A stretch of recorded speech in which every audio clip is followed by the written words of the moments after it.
Viruses are spreading, man. Concurrent viewers. So we said 9:15, 9:30. There's a lot that goes into this. Yeah. Shit screwed up. We're trying to find buttons. YouTube messes with things. Play catch up. And both me and Xavier have actually been busy working on our day jobs. So, we had to catch up. So I see Xavier, we started talking about everything else. You're like, oh shit, yeah, we're supposed to do a show for sure. We're supposed to do a show, but we had a good conversation, so it was worth it. So sorry, it's worth it for you guys because me and Xavier's conversation betters us as people in the hacking community and people that care about security and stuff. So the overall aggregate improved, and now we're live. Right. We are here. And we are happy to be here. We are happy to be here. Thank you guys for sticking with us. Yes, we're happy to see that people patiently waited. Is is my mic not on? I hear your mic. Hold on 1 second. Hold on, watch this. I got something. Xavier's quiet. Hold on. Nope, I fixed it. You fixed it? Fix it? Yep. You should be. See if you can hear Xavier now. No, I can't hear him. I just fixed it. It's fixed. I think. No. See, these are things. I forgot. When you're using OBS, I have to slide the desktop audio up. You're part of desktop audio. But now we can hear him. Oh. So turn desktop audio off. I just had this mistake over at MySec where I had desktop audio on, and if feedback looped the entire talk, and I didn't know. All right. Did that fix the echo? I just changed another setting. There we go. Good to go. You know what it was? I had 3 other mics on in the room, and so that probably made me sound like further away. I don't know why. Well, you have that, and combine that with my audio. My studio monitors were feeding the microphone that fed the desktop audio in. There you go. GTG. Yes. We are on episode 43. 43. Now we're actually getting started. There you go. We are getting started.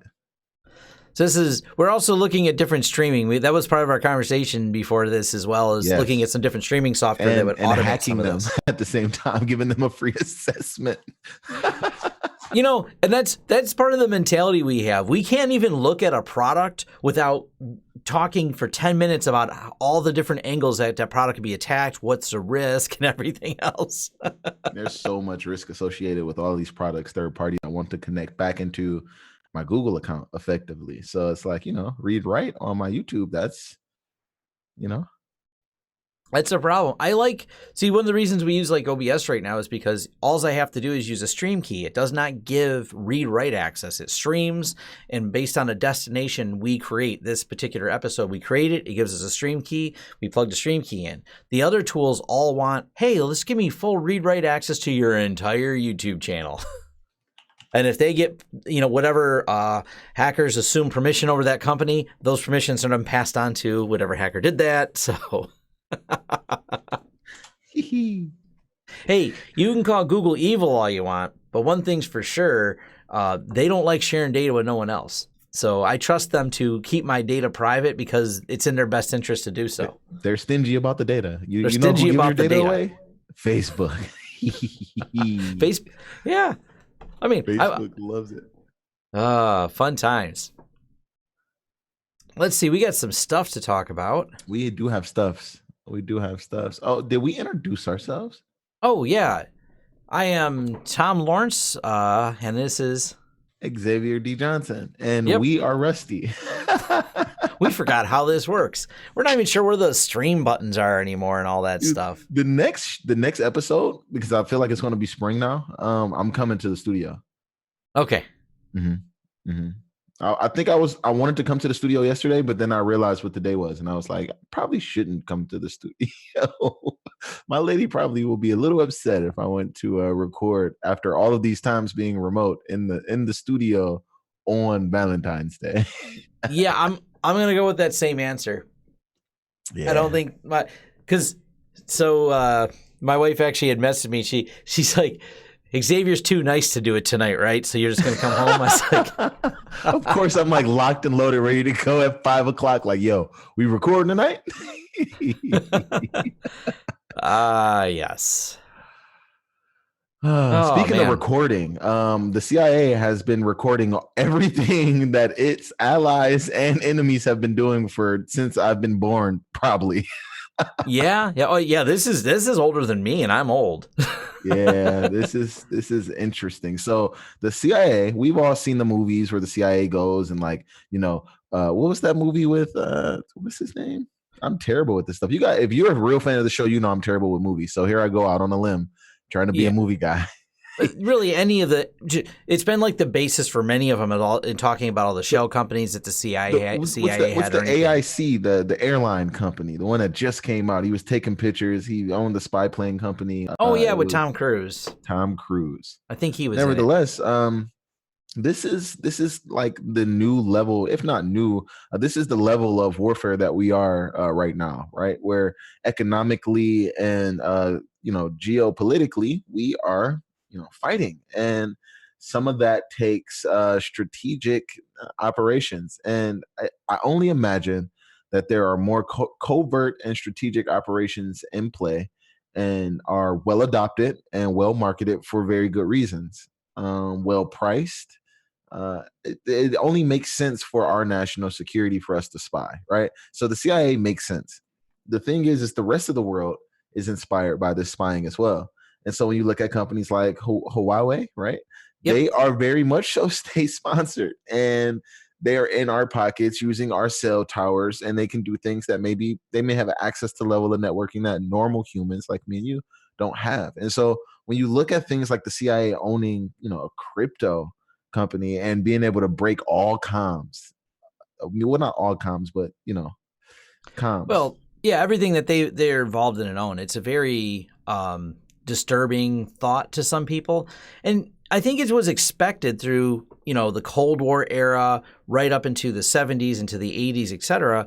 But now it's different because it's not just nation states. It's now a blend. It's not this distinctiveness of it's this nation state, like they mentioned, being able to spy on the Falkland Wars.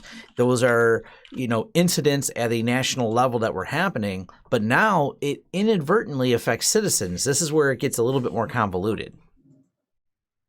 Yeah, because anytime that operation transcends from just being against our adversaries and starts to become flow over into the citizen level, always makes me feel a little uncomfortable. Yeah, here's one of the other deliverables from this. One of my other thoughts is this is really sets home the importance of everything being open source, especially any type of encryptions you use. You want to make sure it's a well-vetted, or any type of encryption systems you build, you want to make sure it's going to be based on open source tools, open source algorithms, because then you never have to worry about, this magic box. Don't worry, it's not owned by some government. Because this would even solve the Huawei problem with the 5G of, look, dude, if we could see all the source code and we had reproducible builds for the equipment, we wouldn't worry if it's spying. We know they are. This is why they don't do it. We just know that's how these systems are designed and built, because our government does it, their government does it. There's no surprises here, honestly. None. I'm not surprised in the least. Yeah. I'm just concerned that now with these types of things being uprooted and brought to our attention, there will be a lateral movement, I guess is the best way for me to put it. They have to go and now do something maybe potentially more drastic, maybe, But the problem with putting backdoors in anything is someone will find them. Even when these backdoors, and I talked recently about the FortiGate firewall incidents, they're not malicious backdoors, they're ineptitude backdoors, but people found them and exploited them. Once you start putting backdoors and stuff that ends up in the general market, and especially the greater market, just so some commercial company using any of this stuff. This is why the NSA seems to have, in my understanding, and based on that last the reporting they did with that crypto problem in Windows, they've even said, yeah, the backdoor problem kind of affects us now. We kind of have to report on it as opposed to hoarding them, because when it's a product that affects the general public. Now, are they going to try and own some nuclear enrichment system? Sure. That's not a general public object. And so, yeah, whatever when it comes to that. But when you talk about backdoors, trying to build a backdoor into something now, it affects the greater population now at a really interesting rate. Yeah, and with the adoption of IoT and some of the things that we've been seeing over in the IoT land, So speaking of it IoT, starts to make your brain tickle a little bit that all of a sudden this Emotet Trojan that has been really, really kicking our ass for the last few years, now all of a sudden has new capabilities to spread via Wi-Fi. So even if you have a well-segmented LAN, like me and you do, they still have this potential to crosstalk to other devices and compromise to other devices over another protocol, channel, whatever. Yeah, so the one thing interesting about Emotet is it's one of the I can't name a lot of other viruses that kept their name over years. But it's technically very different malware. It's modular, so they keep adding modules. So security researchers give it the name Emotet, but it's actually a very evolved system from the Emotet you've seen from 2016 or 2015. It's almost 5 years old, I think. Yeah, and Emotet for a while was they even changed the paradigm of their campaign in like mid 2018. We started to see a lot more compromises through email to be using Emotet as a spreader. So that it wasn't even the final payload wasn't even Emotet related. It would be used as a dropper, so to speak. Yeah. So that a third stage or fourth stage could be then used. So now we're looking at Emotet evolving, and this is probably the way that these malwares work. I have unusual depth of information when it comes to these kinds of things. But these people are working together in groups all over the world, globally. So maybe there's something that some writer came up with, some author of malware came up with that allows their their malware to have a worm-like capability using potentially default creds, known bad default creds, easy things like that, right? And then that is communicated throughout the community, and that person potentially gets hired by the Emotet creators and says, hey, let me cut you in, let me give you 2.5%, 3.5, 10% or whatever we make over this next campaign. We want to use this, and we think that we're going to be able to make even more money dropping this whatever banking Trojan, whatever it is that they're doing, crypto, ransom, whatever it is, right? Because you got to think this is as a service. So Emotet is operating, whomever is operating it is using this very much so like a company, and this is a tool almost like RMM to be able to go and get victims that are unwanted customers of your managed services. Yeah, and that's this is one of those things that you kind of hit on it, how you said they're working in groups. This is a little bit what me and Xavier are talking about, is how we see some of these people working at these big IT firms. They think security should be a secret. They don't want to talk about some of it. And the hacking community's always been more about sharing the positive side, the white hat hacking community that me and Xavier more, we're defending, but we're still in some ways hackers because we have to understand the tools and understand how we do things. But the other side of it is I see so many people, these big IT firms, we're not telling you how we secure things, and we're going to be very opaque about it and not really dive into it. And it's hurting them because, the teams that are on the bad side, the black hat, and the people that are running this type of Emotet, they're working in groups. They're all sitting there sharing notes and going, all right, this is how I got this. And they keep making it better. And they're literally exploiting the disorganization on the other side of the market. Exactly. This will only continue. There's incentive in the malware writing community to continuously drive innovation, stay one ahead. If you look at some of the stuff, these are ingenious ways to go about moving laterally and jump. And VLAN hopping is the lack of better term. It's interesting. Yeah, I'm impressed. It is straight up really, really top-notch work that they're doing on this side. I hate to say it. They're the bad guys, but you're still it's beautiful and impressive when you look at what they're doing to walk across these networks and try things. And of course, they're going to spread the fastest on these networks that are low hanging fruit. Either A, they're not segmented, or B, really weak Wi-Fi passwords. And we just had a discussion with a client the other day about this. They just got their network set up wrong. They've got their guest network tied together with their main network with very little. And that's what they were talking to us about. So good news is they were contacting us. And sometimes it's fun. That's why some of these videos come out and it's like, they're like, yeah, it does seem like a bad idea that our other IT person that we fired set this up. Exactly. And shout out to Dave Kennedy. I know he's not going to be doing the con anymore. What is that, DerbyCon? But Binary Defense are the people that reported on this, and due to their great investigative work, they're in the Midwest. They're based out of Ohio. So due to their great, information, we were able to see that this module was first deployed April 16th, 2018.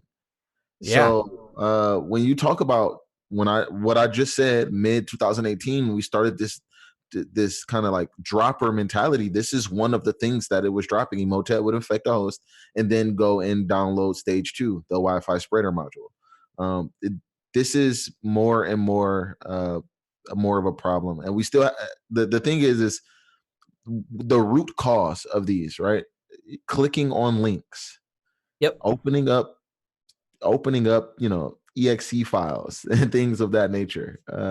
It's just, I commented that on my live show for my Lawrence Systems channel, and I said one of the things that's really key in this is user training. Is absolutely, because talking about the Ragnac, the ransomware targeting the MSP tools. The name eludes me at the moment, but Reganor ransomware. Anyways, I said user training is one of the big things because it really cuts through, because it's very detailed, crafted malware that gets by a lot of systems. I said, you really got to focus on a lot of user training. That'll be a lot better. And someone's like, oh, don't blame the users. And I'm like, I'm not blaming them. The users, you can look at the network in different ways. You can say that the firewall is the first line of defense, but honestly, the users are the first thing a lot of them come in contact with is the users, and they're banking on them to click on stuff. Companies that have strong user training programs are generally not the ones we're ever talking about on the show. We don't, they have strong anti-phishing campaigns. They have regular testing they do with their clients. And there's some big names that do this. This is why we're not talking about them as being infected with Emotet. And it's interesting because when I, go into these forums and these Facebook chats, you see people say things like, well, I only do strong DKIM and SPF and all these things. And I'm like, that's cool. But the company down the street doesn't, or your vendor doesn't, right? I've already phished them, and now I'm coming to you from them. Now what do you do? It's coming from their CDN. This invoice that you're expecting is actually coming from their CDN. That all of a sudden now says, thanks for blah, blah, blah, blah, blah, new invoicing system, something, click here. And you're not thinking twice. Click. Exactly. You may actually get the invoice. In this, we literally are dealing with this. Like, we've done everything we can with our client, and the other people were compromised and sent them a lot of spoof stuff. Now, our client was fine, but they did open it. They did find it very suspicious. Nothing bad happened to them. Something bad happened somewhere else. I got to break down that story after it's out of court. I will, because it's going to be it's a crazy one. But it's one of those things, though. Like you said, they compromised one of the vendors, and because that vendor's trusted, they just emailed them. They emailed them what looked like their invoice with their logo. Back in 2018, that was held by the DHS, and that's literally how the Russians hacked our power grid, was sending emails through vendors, and that trust boundary, right? And that was really when that zero trust thing started to really pick up and get some wind. But interestingly enough, Emotet is still out here, still growing. They're evolving, and to be honest with you, maybe they had a module that comes out, and last week that we won't hear about until 2022. Well, and I think that's something people really. Tweets are protected. Yeah, I'm following them if you want me to share. Well, he just took it down because I was following him. So is it down for you too? Here. I'm looking at it. Oh, weird. Here, I'll stop share. You can, if you want to share it. Or you Sure. just want to read it. This is just worth reading because all it is the fallout. The fallout, right? So a day prior to the Travelex hack, its parent company was worth $2.1 billion. A month later, it is now worth $764 million. The CEO owned 63% of the shares, which puts his personal loss at around $850 million. 2/3 of its market cap wiped out in a month. How much is security worth to you? This is that real result of it. How much is security worth to you? I really want to know. I've worked in organizations where that's just the mentality is following a very bad trajectory. It is. That's That and and now I you get to feel it, and he's made an example of, you know, I think that's and an that important sucks one that though his wealth because has been wiped out. until it starts wiping out actual wealth of these companies, because the Equifax here, the challenge I have with Equifax, and I thought about getting with some people and talking about this from a financial standpoint. If I play the numbers out with Equifax, if I had the crystal ball to look back, do I change the admin password? The answer is actually, if I would have spent more money on security, I made more money now. The fallout sucked publicly, but when you looked at it, what's out there, they weren't punished. Matter of fact, almost rewarded because they sold the service back that solved the problem. So they literally have a better stock position now than they did before the hack. But if they would have taken away and lowered their stock returns by investing heavier in security, they wouldn't have had the same returns. So that's where the problem is. It wasn't an extinction event at all for the company. I'm just looking at it from the perspective of they only had to pay $4.6 million. I mean, excuse me, 4.6 million pound. No, they didn't want to negotiate. Like if you go and look at how much the Travelex ransomware was, it was 4.6 M.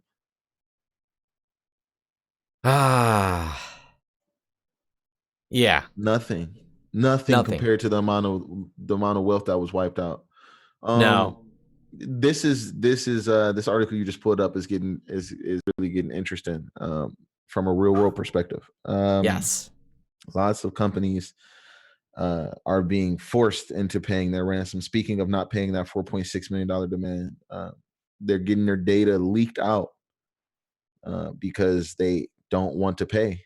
And so this is an interesting caveat and dynamic and spin on the whole entire thing. It's flipped this entire area on its head from my perspective. You've heard me say, well, why would I ever pay the ransom? Well, they heard me.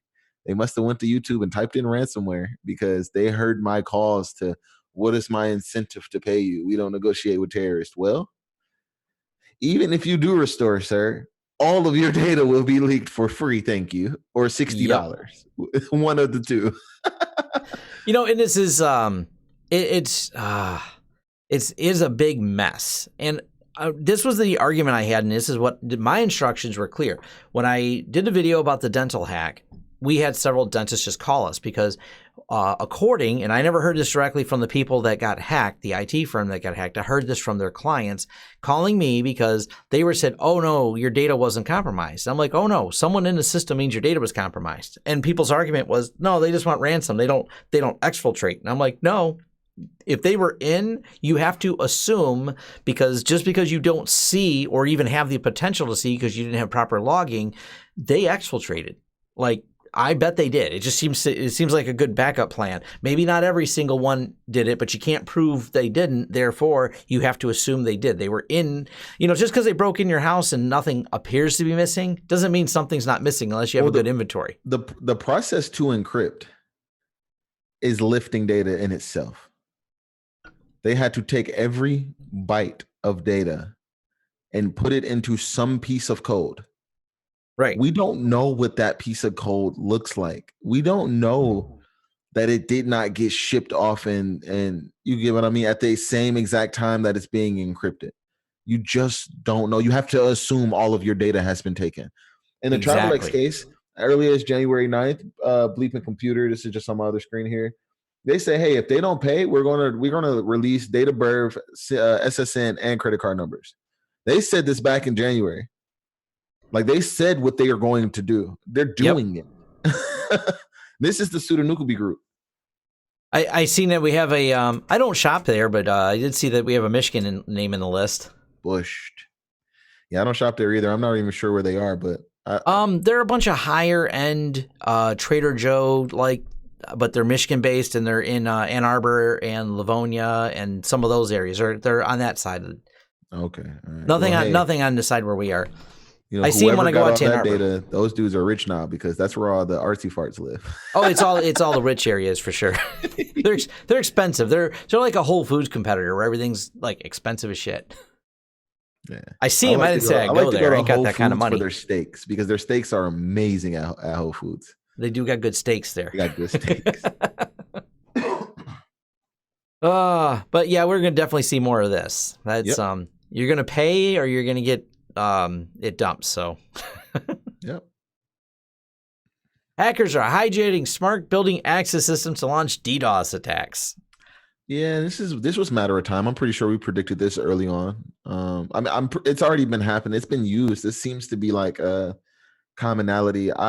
Back in 2018 used to knock a few of these panels offline. Early versions of IoT malwares that were being used in combination with IRC to be able to send commands to bots to like flood packets and stuff. And I used to go and knock them offline because I knew some things about the systems. So one of the things for sure that's crazy about this, if anyone who spent any time at all working with these door access systems, the building control systems, they're horrific. They are terribly, terribly designed. Always a finding in all of my tests. My tests for the last 3 months have all had ICS and building control systems. I'm talking about fire alarm, sprinklers, front door, back door, all that shit just on the internet. I'm like, yo, you might want to do something about this. Like, you know, what's that one thing Tom Lawrence does by default? Reverse proxy? Yeah, that one. Well, we just helped another company. Like we're putting everything behind VPN because they didn't. And every time I look at these, I'm like, wow. Some of them require like Internet Explorer and stupid plugins. Like this stuff is horribly out of date. And the other problem is from a design standpoint, because we're talking like big name vendors who also don't like participating in any type of CVEs or bug bounty programs. Matter of fact, they don't have any way to really work with them on things. And what they've done is the systems were serial interface and connected directly. Only thing they did was write an interpreter to take serial and put it over IP with a really basic web wrapper that's terrible. So now you probably just grab packets and just flow them through. Yeah. Done. So they never were built from the ground up for security. It's big business, but there's not a big pressure for them. So like I said, all of them from a design standpoint are awful, and you should never have these things publicly exposed, but out of convenience, literally one of the places we worked with, the building manager just started opening up firewall ports on a Linksys that's how he controlled his buildings before we started. Some of the stuff was that obvious. How to port forward into Google. The first thing that should pop up is like why you should not port forward. Like we need to rank that as an ad, why you should not port forward for everyone who types in how to forward ports.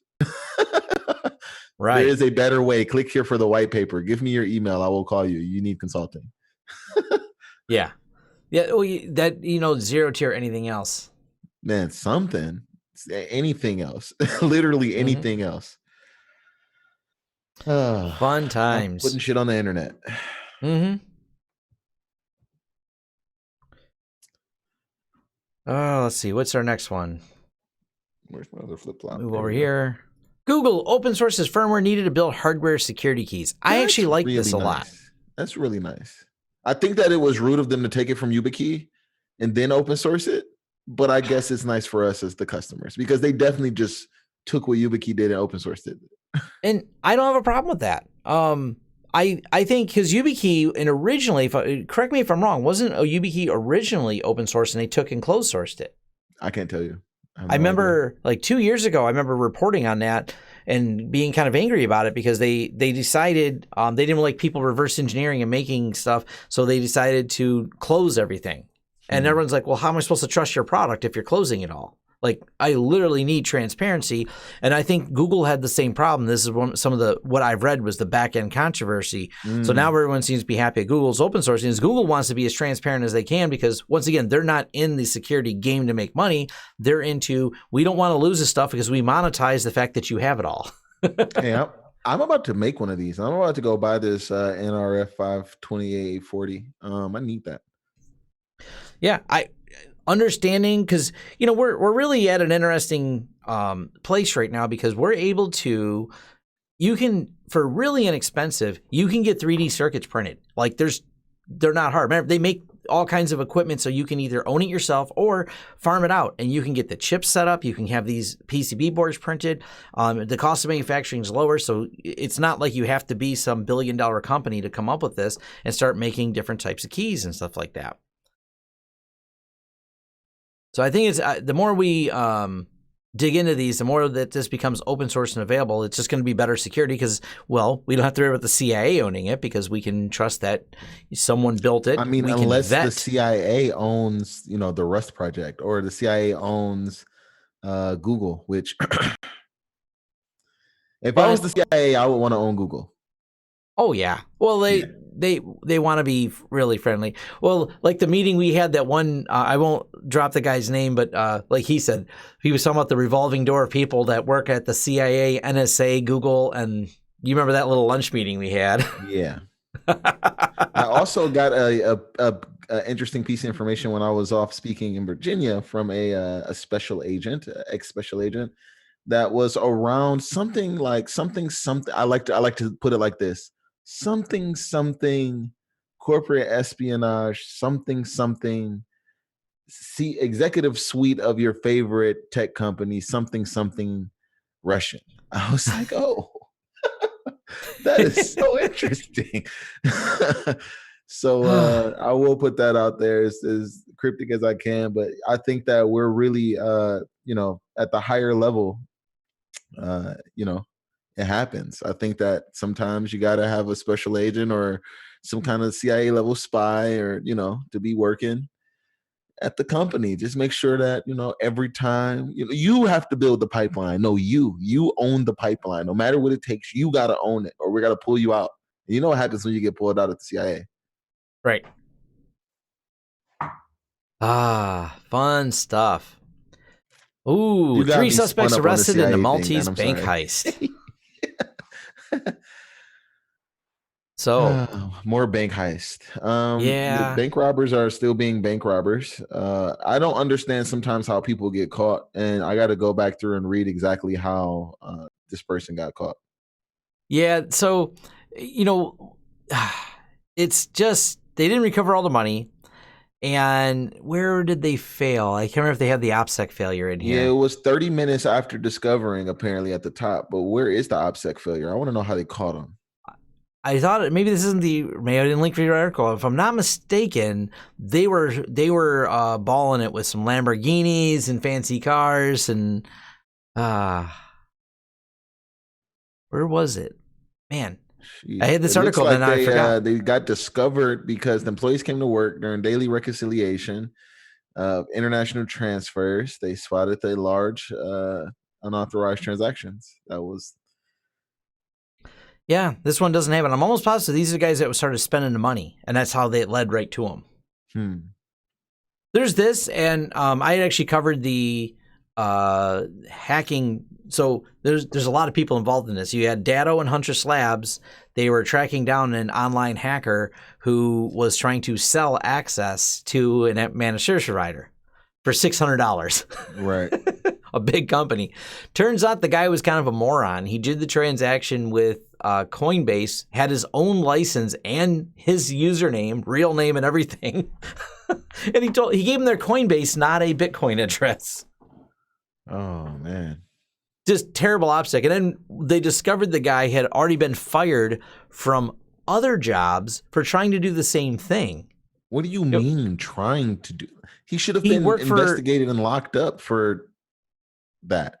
Well, he got fired because he apparently tried to blackmail someone by gathering social security numbers because he worked for a tax company. I'm like, Bro, that's ah. that's FBI. That's the reason why the FBI would follow you around. Yeah, and then he goes and works somewhere else. And the good news is he has a very unique name, and they're going to be able to easily Google his name and find all the stupidity that he was involved in a lot of stupid. Dude, hopefully it's not like another Xavier Johnson. Good news is he had a really weird name, and it wasn't Xavier. Like, man, another one. Yeah, why did he get hired? That was actually a great question. I would never hire a guy that was an X I won't say X anything, but especially not when it comes to money or kids. It's scary. Women. It's money, scary kids, when you have to do with some of these people. These guys are old enough to know better. These aren't 6-year-old kids. This is a 39-year-old male, so this isn't the kid yet got doing it. Woo. U.S. government goes all in to expose new malware used by North Korea hackers. I'm telling you, man, the North Koreans are like really, really interesting. I have such a hard time understanding them. Like, where do you have a country without technology? How do you pick your best and brightest hackers out of there? You walk next door over to Russia. Serbia, it just seems not too far away from there. It's a weird relationship they have to have with them. They suppress China's right there. They're all buddies. Yeah. I mean, you're talking about two of the strongest players in cyber being able to use this little country as a shell. Well, we don't really want to poke the big American bear right now, but you know who has nothing to lose? North Korea. Yep. They don't have internet. They don't have trading. We might as well continue to just fire off these very potent tools that we can't fire off from our network because we look hostile, even though we're already firing stuff off. But as a government, we want to be able to use North Korea as a shell. Wouldn't you want to use them as a bastion host? And it's probably what makes the most sense, like, as to who they are, is they're actually the Russians. But right. And obviously we know the Russian hacking culture. And I say hacking culture. One of the things that I believe makes Russia such a strong adversary is there's not a lot else going on in Russia. There's not a lot to do there. That's my impression. 2, they have a culture of hacking. It's always like this frowned upon here, looked down upon in the problems we talked about at the very beginning of the show. You go to Russia, they're like, hey, guess what I did? You know what I mean? It's like one big black hat meeting. Right. And not to mention, not illegal, because if you can't go around here bragging about how you hacked a bank, but in Russia, if you go, I hacked an American bank, you're like, well, come on, comrade, let me buy you some vodka. I think it's the same way for North Koreans and Russians too, though. Like, if you hack a North Korean bank, I'm not sure that they would care. If you hack a Russian bank, who's coming to knock on your door? We have no extradition to Russia. Mm-hmm. I'm pretty sure you can hack Russians, Iranians. I'm not legal counsel, but anybody that we're at, like, that we're not friends with, that we have, limited trade, if no trade, and no extradition. What's the incentive to? I'm pretty sure, like, you could just hack shit over there without worry. Well, in legalities all aside, let's just look at the big picture. Where the money at? Well, Iran. If I was going to go hack places, it would be Iran. There's a lot of fucking money in Iran. There is, but I don't know that it is as low hanging as all the. I mean, just trying to do security here, it's one after another. We're dealing with clients like, how haven't you got hacked yet? Like. I'm imagining that the Russians have to have the same problem, and the Chinese. There's no way. It's cultural. There's no way that they don't have the same issues. Low-hanging fruit, bad password nonsense. Maybe I need to go and like dig into some Russian IT magazines and like DevOps stuff and really see, like, maybe I need to go digging. But when I go look at Showdown, Russia pops up a lot, man. There's a lot of endpoints in Russia that's low-hanging fruit. Farmers and doctors and lawyers exposing firewalls because they need to be able to get to it from home. It's the same people doing the same shit. They're just speaking a different language, and their ends look really cool. Yeah, but how much money's in their bank account compared to ours? When you look at the trade values they have, if you were to liquidate that's a really good point. That means you only have to hack lawyers. But then, like, if you hack a lawyer in Russia, you're basically hacking the Russian government. Because I'm pretty sure, like, in a communistic, country, there's no like free will to be like, I'm going to be a lawyer. Like, I'm pretty sure they just go, you are now knighted as lawyer. live up to your expectation. Whole other topic. In Soviet Russia, computer hacks you. Yes. Oh, yeah, that's our question. Are they Russian honeypots? Oh, man. Oh, not you, Canada. We like you. Oh, Canada. Oh, Canada. No self has your data. Yep. No self is from Canada. Just throwing that out there. Yep. We have the It's Canadian. an entire country, so I didn't dox you, no self. It's a big country. Well, we can dox your country and not reveal too much about you. Here you go. Let's it looks see. like I didn't read too much into this one, but I mean, look at the title, right? 144,000 Canadians had their data mishandled by federal bureaucracies. The feds grab on the data because they have, they're supposed to have data, right? Big data, data. And here you go. They mishandle it. Just like Microsoft mishandled your data since fucking the beginning of time with their putting their data on the internet without authorization. People do dumb stuff all the time. We need to start holding people accountable, locking them up, or like prosecuting them or something for putting stuff on the internet. It should be against the law to put things on the demilitarized zone without it being hardened. Yeah, this is such a problem. Is we want to make some of this information accessible. I want to be able to log in and see my medical history. That's a convenience. I have this, for example, I have older parents. They have medical issues. I have because my parents don't really use computers. They're hard to hack, man. They're not online. And but being able to get to all their information online through the universities or through the medical offices is great, but it comes at risk. The good news is the University of Michigan, where my parents go, is a very solid system with two-factor. Is not an option. It is implicit. You can't not have it. So they've locked a lot of other things down, which is good. I think there's ways to do it. We just need to put those firm things in place. Like you can't say, well, maybe they can get two-factor. And then, you got to have a pen test. You got to have people poking at it to make sure it's solid. We're going to have it on there. Yeah, I mean, I would say even at a point, looking ahead, Tom, this MFA. Having more than one factor is what I've been suggesting to people, because I feel like that second factor, there's a compromisability to it. It's the best language that I could use. I'm afraid of it. It's I don't know. It's interesting.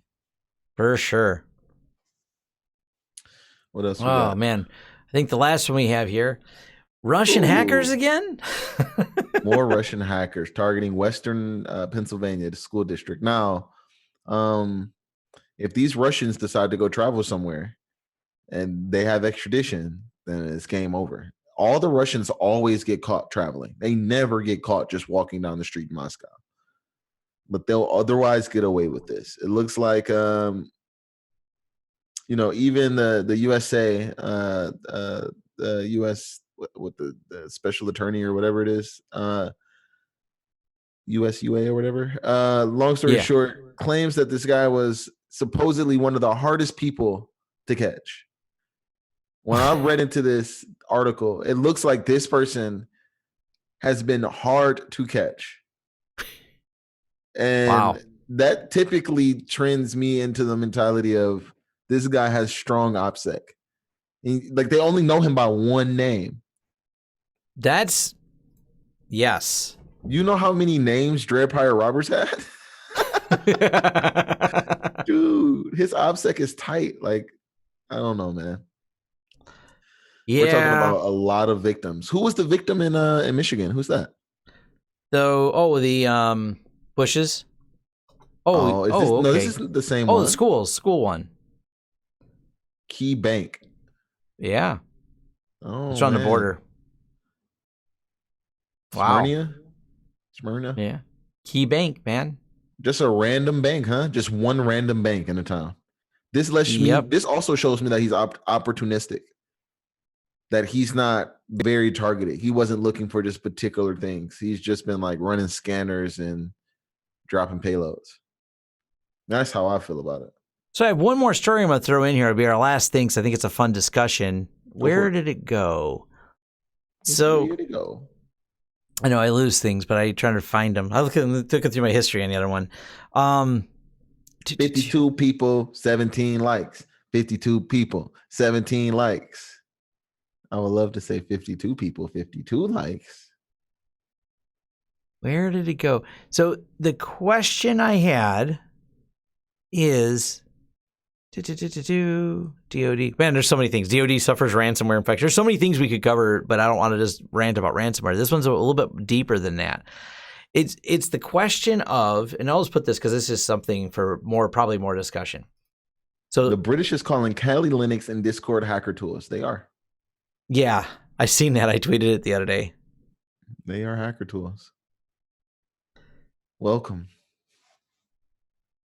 Yeah, so we'll pull up the Wall Street Journal article on it as a discussion. Let me, what do I got to, hold on, let me drag it in somewhere. It's not, hold on, I'm having too much fun dragging things around. Yeah, interestingly enough, whatever view you just went to on the stream, I can see, okay, there we go. But now on the stream, I can only see us. Oh, yeah. Now you can. Anyways, when you got too many things open, I'm like, there you go. Anyways, so CIA programmers describe spy-AG subculture of Nerf guns and office drama, and what this really is the espionage trial of Joshua Adams Shoot, and this one's the Wall Street Journal's got the whole paywall thing, so I guess it's probably we'll stop sharing it there. But what's interesting is he the shadow brokers? Ooh. So there's a lot that goes into this story. Josh Shoot, apparently, there's all the stuff in all the transcripts from the trial are coming out. The phrasing he uses in forums and other places he posted, apparently a lot of people seem to think he's an asshole. I don't know every detail of it. But over at Risky Business, they were having a real solid discussion. They lined up all the timeline from all the things the shadow brokers did, the phrasing in each one of the shadow broker posts, his phrasing, and the fact that his arrest is also exactly 1 day after the shadow broker's last message. And he worked for both the CIA and NSA and had access to everything that was known, operational moves, all the things that made us think the shadow brokers had hacked or were an inside threat. He appears to be the inside threat. I'm not at liberty to say. No, I'm kidding. Yeah, that's pretty interesting. I think that shadow broker, if he is the shadow broker, man, that would be so exciting to hear about. I want to go visit him in prison. And he's clearly a leaker. That's how they got all this and everything else. So his trial's not going well for him at all. I haven't heard about this dude. Oh yeah, he's the one that dumped Vault 7 and a bunch of other stuff. Oh, okay, I didn't know that. All right, cool. Yeah. So as his transcripts come out and we're reading what's going on, there's this cross section of one of two things, and this is where you'll spin yourself in circles. Did the shadow brokers were they getting information from him? And then to blame him, they shut up the minute he got arrested? Like, yep, there's your guy. I don't know, man. CIA is CIA, right? You talk about like those shell games. Like he could have been shadow broker. He could have been a CIA insider in the NSA, right? And it's all types of. There's all types of stuff. Spy games, man. Because like the agenda is the agenda. Yeah. And he wanted to out a bunch of stuff and make fun of people. And so many phrases he used were repeated. Because that's one of the, and this is where I think not enough people realize how hard attribution is and what goes into it. It's not even an exact science. We're looking, when you're trying to figure out attribution for things, you're trying things like, I'm looking at the way they phrase words. I'm looking at the time of day. Does that coincide with something we knew about our suspect? There's rarely, if people have good OPSEC, there's rarely any smoking guns. Jeez. Yeah. That's a fact. That's a fact. It makes me itch a little bit. Yeah, it's now I'm looking at Grayson's post here, and he says that we triggered his Google Assistant. I want to play with this. Oh yeah, it's like the way I want to spend the rest of my day. It's like trying to trigger Google Assistants through YouTube streams now. Dude, I love that. Remember when Burger King did that? They first updated the Wikipedia page for who had the best burger, and then they said it in a commercial. Oh, ask Wikipedia. Yeah. Hey, and they said, "Hey Google, ask Wikipedia," or "Okay Google, ask Wikipedia," which I should have just set off a bunch of them for people right now. And Hey Google. Okay Google. Google. There you go.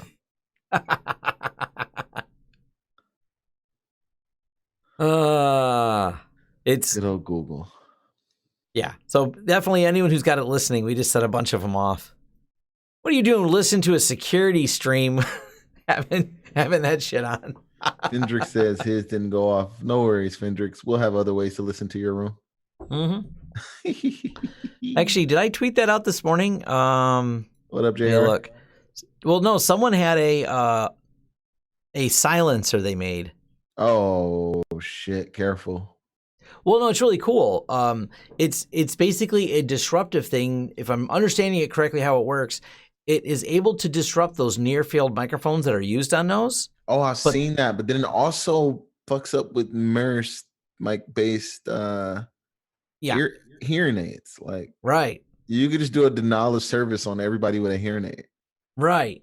But it's at the same time also denial of service anyone trying to spy on you. So it's the ADA frowns. 1 out of 10 would not recommend, but I get it. Yeah, definitely some challenges in there. Yeah, they're working on it though. I like the idea of being able to black out like that. Yeah, I think it's a cool idea. Cool idea for sure. So certainly. Got more people join in. 58 people. We got pretty good people. It's good Saturday morning. You guys missed us. We missed you too. We could probably do this on Saturday mornings more often. Yeah. Saturday mornings always work for me. The only thing you guys are cutting into is video game time, which is all day for me. So, by the way, if you want to play video games with me, just hit me up because Saturdays is like what I do.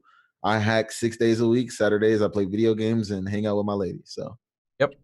I will add the show to it. I don't mind that. Maybe we'll be able to get Mo in. I know he still is figuring out his studio situation. So, yeah, it takes time to get all that set up and everything else. And plus, I'm like demanding that he comes on my bachelor party and be a part of my groomsmen and all that other shit. So I'm probably not making it better. Shout out to Mo. He can still show up though. I'm about to send him this link. Like, yo, he probably sleep right now. Mo is, Mo ain't up right now on no Saturday. No, he's much more of a night owl. Yeah. Ooh, a fan just came on. A fan I haven't heard in a long time. It's 67 degrees here in the office. 67 degrees. Yeah. 68 in case you guys were wondering. Oh, Xavier, how do you keep your office so quiet while you're recording? Well, now you know. I keep it freezing. It's the literal server room. That's why you got the hacker hoodie on. Oh yeah, you gotta have. My keyboard does dances. Yep. Gotta have the look, man. My mouse does a dance. Oh, I always forget. I got a whole entire keypad here that does dances. It's amazing. I never changed my office up, but I'm looking for mine. I have a whole. These lights are all RGB. I just don't. I used to have them glow. A few people said they were distracting in videos, but it seems like they're more accurate for this video. So I don't know. There you go. I tried to get my mood lighting together, but my white balance is just so terrible that I can't. For me, it turns out setting the green fixes the white balance problem. Except for the fact that for some reason, there we go. I must have bumped it. I look because there's orange on each corner. Yeah, and that's how I know if it's centered. I noticed that earlier. I didn't say nothing though. It was kind of bothering me, but I'm like, I'm just weird. No, it bothered me a few times, and then I'm like, there we go. Looks a little better. Now it's off the other way. Later, autos. Yeah, we're just babbling now. It's good to hang out with you guys and just chat. C-Max said that's the perfect temperature. Yeah, 67 is not bad. I prefer 69 for the office. It's a little chilly for me, but I'm prepared for it. You guys got to think. This is where I basically live, right? Like, not only is this my house, but I spend 16 to 20 hours at this desk in this chair, right? All like this is it for me. So I try and make sure it is as comfortable as possible. The only problem with the code is as I get older, my fingers, they start to do their own little thing while I'm trying to work. They get slower, so to speak, in the code. Yeah. That shit sucks. So my the way my desk and my keyboard goes under, I was actually looking at putting small ambient heating elements. Yeah. So I'm getting cooked like the burger warmers at McDonald's. Right. Yeah. I want like a heat lamp. Put a heat lamp, and below on the keyboard, it just ambiently puts a little heat on my fingers. I thought the same thing because I like the office to be cooler, but yeah. Seriously, heated keyboard might be a thing. Yeah, well, a keyboard with a little vent at the top that just blows warm air over the keys in your fingers. Man, that would change my life. That would be a life changer for me. Well, I would spend more time on my computer because it's so cold. We're searching this shit now. Heated keyboard. We're gonna go missing for a few more weeks. You guys are gonna be like, "Where's Xavier and Tom?" Oh, we're just off building this keyboard warmer thing. I'll drag this over. 69. He got it. Big Beaver. Exit 69. Yes. The House Fire Starter 1.0. Here we go, man. Muted, huh? Oh, no, you're talking. Look at that. The House Burner Downerson. Hopefully you got to keep this thing on a fucking timer. Yeah. You ever been here? This is why I'm broke. No, I never have. This site's great. There's always something here you're like, I need that. Yeah. There's always some dumb thing you didn't know you needed until you seen it here. Yeah, I already see a few things I would like, but hey. Look at this yacht. Like the beer glass that doesn't tip over. That's definitely. I was thinking a yacht. Don't you want to hack Google's from a boat? Definitely going to be following up with you. You're going to see your ad spins go up now that you're shopping for yachts. They're going to be like, "Oh, time shopping for yachts? Oh yeah, cost per click 2x." Yep. There's a lot of value in the yacht, man. Yeah, I mean that's a good second home to have. Good second home. He actually, someone I talked to, he's a retired, not a security guy, but just a technologist, and that's what he does. He lives on a boat. He just changes ports from time to time. He says he does one of the tech shows that he was doing, and he talked about that. He just changes where he lives once in a while because everywhere he goes, all these ports have good internet now. When I went on a cruise a couple years ago, and going into these docks, you see expats flying their country's flag, a lot of them American, and they got these huge wind turbines that catch a great gust of sea wind, and they got outboats so that they can go into town and actually, because they like off the coast, right? They're not like at a dock.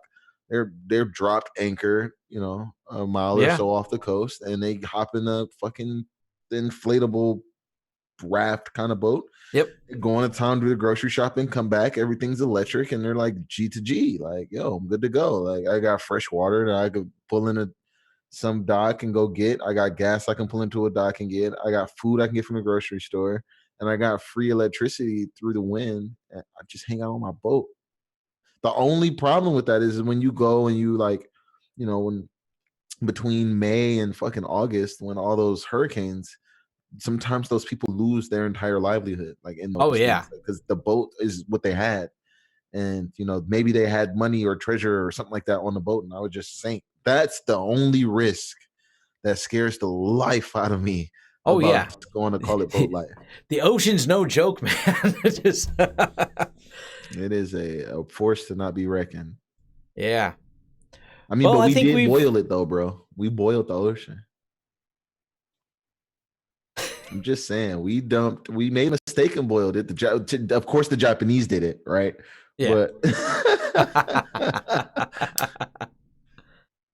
So which one are you giving me a job when I move to Detroit? I guess both of us can hire you part-time, so that way you get no benefits and no retirement plan. Welcome to America. Yeah. Home of 3 part-time jobs. Yeah, welcome to the disaster that is the plan. That's a whole nother business mess discussion. Oh, dude, Amazon's pissing me off with that. They're only hiring people to work 3 days a week, 5-hour days or something stupid like that.